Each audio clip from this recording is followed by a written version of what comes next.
I'm in my late 20s. My salary shortly after graduation was about $100,000 per year and is currently about $140,000 per year in a technology field in a tech hub. Mom is late 50s. Her annual salary is about $40,000 per year, and she works in retail management and as a health coach. My stepdad's salary is higher, but I'm not sure what it is. I graduated college in 2017 with roughly $60,000 of student loan debt, then did a one-year master's in 2018 that cost $40,000. The highest interest rate here was about 6%, and the lowest was about 3%. Shortly after I graduated, my mother forwarded me an email and asked if I also got it.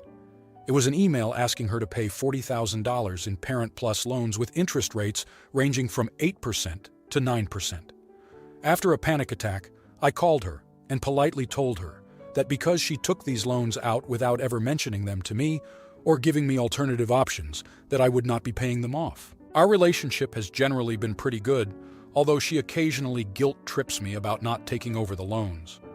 A few months ago, my mother and stepfather decided to move to Florida to be closer to family. She successfully convinced him to quit his job so he could retire, and she planned on supporting both of them with a single income. After selling the house and getting a good deal on a local apartment, my mother and I had the following conversation about 2 weeks ago in the middle of an otherwise pleasant conversation. Mom, how are the student loans going? Me, I'm almost done paying mine off. I've been taking advantage of the forbearance and put most of the money in an account to collect interest until it ends. Mom, great, then you can take over my loans. I can't afford to pay them off while supporting 2 people, and we didn't get as much as we expected when we sold the house. We'll discuss the details when you get back from vacation. Me, froze up because this came out of nowhere. After my vacation, my mother forwarded me the details and again asked me to take over her Parent Plus loans, and again I told her I wouldn't be doing that because she took them out without ever informing me about them. She insists that I should take them over because they were for my education. And as stated at the beginning, I also make about 3 times her salary. We're supposed to talk soon. Would I be the idiot if I don't take over my mother's Parent Plus loan? I think I could be the AH because my salary is higher than hers. And this is for my education, but she could be the AH because she took out this loan with a high interest rate, hid it from me until I graduated, and didn't tell me she expected me to take them over. Now, here are the comments. Comment 1. You're the idiot. But for your education, your mother would owe nothing. Parent Plus loans are loans to cover a child's education. And you do know that she took the loans out for you, because when you get the payout for your loans, it shows exactly where each portion of the finances came from. I know this from having taken out several Parent Plus loans for my kids over the years. Additionally, the reason for the Parent Plus loan is because you weren't eligible for more financial assistance. If you were, she wouldn't have needed to take out the PPL. Lastly, the reason you can make your high-paying $100,000 per year salary is because your mother took out that $40,000 in loans on your behalf. Had she not, you would have had to figure out some other way to come up with $40,000 to pay off your undergraduate tuition each semester. This is not your mother's debt to carry, it's yours. Comment 2.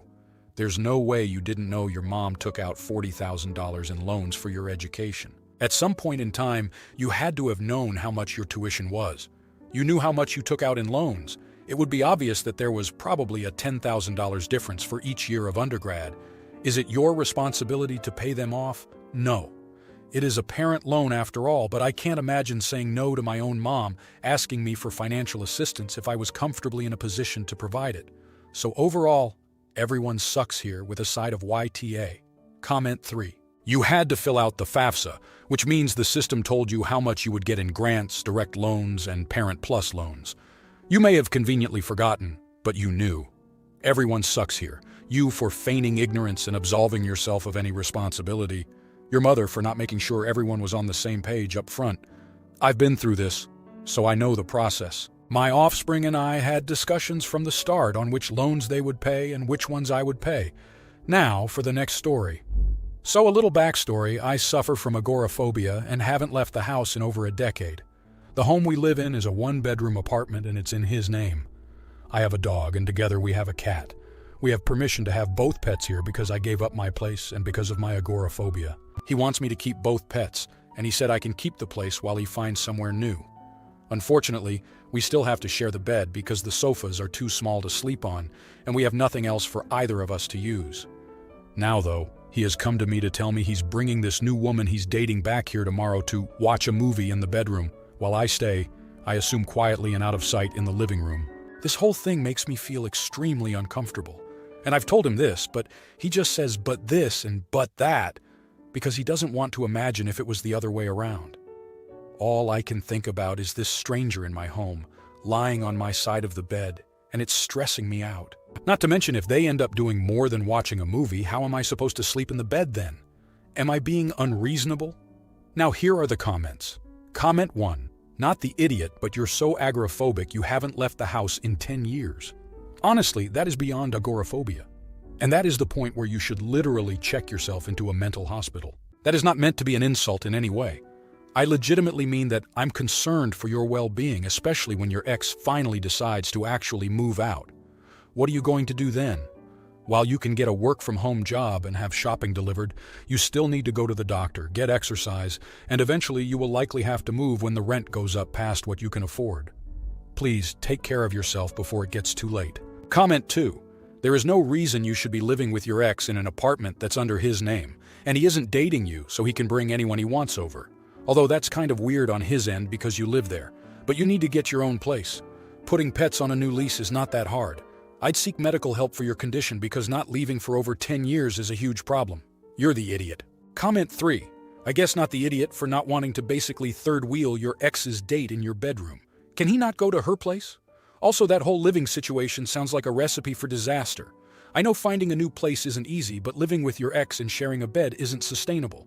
At the very minimum, get a cheap air mattress or something for the living room until one of you can move out. Now for the next story. My sister, brother-in-law, and nephew, 12-year-old, are staying with me because they have home renovation going on right now. She asked me to put away my unalive mystery novels, Hercule Poirot, so that my nephew wouldn't get to them. I put the books in a drawer, but my nephew found them one day when he was exploring my desk and the drawers. I came home from work to find my sister scolding him for reading something she said he's too young for, and then she said I should just take all the books with me to work. I just stared at her and told her, if you want to prevent him from reading something, you can do it. But it's your job. You do it yourself. My brother-in-law said I should have just apologized and agreed to do it so that it would be over instead of aggravating her with my reply. Now, here are the comments.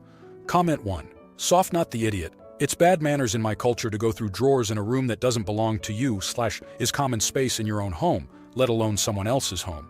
We are taught this before we go to someone's home for the first time, so usually 4, 5. 12 is definitely way too old to excuse this kind of behavior. I don't know if this is universally true, though. Also, they shouldn't inconvenience you further when you're doing them a favor, not the other way around. Lugging books to work is heavy and tiring. Comment 2. Not the idiot. I started reading my mother's unalive mystery books, Kathy Reich's books, which are fairly graphic, when I was 8. I loved them. My school did not. They sent a letter home advising my mother to monitor my reading material. She ignored it and told me I could read whatever I liked. Your sister should do as my mother did and allow her son to read your books. He's 12. He can handle it. Comment 3. Not the idiot. I was expecting this to be about erotica or something that is actually inappropriate for a young kid, but she's asking you to remove Agatha Christie books from your home so her 12-year-old doesn't read them? He's 12, and it's Agatha Christie. They are age-appropriate books. Now for the next story. So to start, I moved to the East Coast from the West Coast in 2018. Most of my family lives on the West Coast. I can't afford to go back, so I get to see them every couple years when they're able to come here to visit. I am pretty isolated. Not many friends and no family. My sister had a trip planned to visit my daughter, and I set up in April. I hadn't seen her since July of 2022, and before that, 2018. She had planned to stay at my apartment with my daughter and I. We were going to do face masks, watch movies, eat junk food, do what we did as kids. Aside from seeing my sister, my daughter and I look forward to her visits because she takes us to do stuff we can't afford to do on our own. We get to have a lot of fun. I'm a low-income mom. Times are tough. My sister is doing well. Quality time with her was something I really looked forward to. Well, come one day before her departure, she decided to tell me her new boyfriend of 1 month is coming with her. He arrives the day after her. They'll stay at a hotel, sightsee, do whatever they want to do. She will see me when she has time. The trip was supposed to be about family, and now it's just a romantic getaway for her and her man that she can see anytime she wants at home. She sees me once a year. Today we were out trying to have a nice day, the one day I get to go out and have some fun. My sister is rushing both my daughter and I all day, looking at her watch, constantly fidgeting. I'm asking what's wrong. She says she has to go pick up her boyfriend at the airport so she can take him to the hotel. I ask, why can't he just get there himself? I really don't want to be rushed all day. I had a feeling that this trip wasn't about family after all. She lost her absolute mind, told me to shut the frick up, that I am selfish and can't think of anybody but myself. Am I the idiot for being pissed off that she dropped this on me at the very last minute?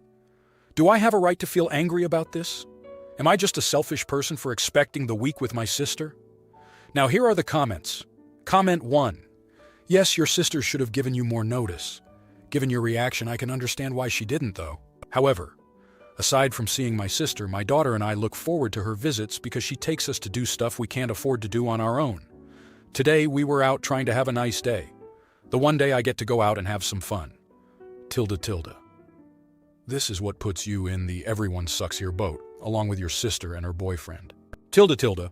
I suspect that your sister would be more than happy to include you in more of the time that she and her boyfriend will be there if she wasn't your personal ATM, and if you were more understanding about considering her needs as well as your own. This is your opportunity to show some interest in her life, get to know her boyfriend. Let your sister know that you aren't just using her when she comes to visit. It would serve you well to make an effort. Offer to have them over for dinner at your house, shore up a relationship with your sister that is a more balanced give and take. Good luck. Edit. I read her comments. I was mistaken. This is a you're the idiot situation. Comment 2. I was on the fence until I read your additional comments, but now I feel like you're the idiot. It really seems like you were most concerned about your sister providing experiences for your daughter that you aren't able to. Just because she's done so in the past doesn't mean that should be her responsibility from here on out. Also, your comment about her being bankrolled by her sugar daddies is really low. You didn't seem to have a problem with the source of her money when you felt she was spending enough of it on you and your daughter. Now that you feel financially slighted, you're being critical of her. You really just come across as ungrateful and jealous in your additional posts. Comment 3. Nah. Particularly if she has limited vacation time, she gets to choose how she wants to spend it. In your place, I'd be very hurt too. But that's something to communicate your feelings to her about, not get angry at her about. Edit following your comment that you two decided it was better she didn't come visit. You're the idiot. What in the world? You'd rather not see your sister because she won't fulfill exactly what you want from the visit? So what? Are you asking her to send a check instead? Did you want to be even more isolated? If you liked this video, you'll probably like these too. Also, while you're here, please consider subscribing. It's your support that keeps this channel alive and allows me to make better and longer videos. Have a great day!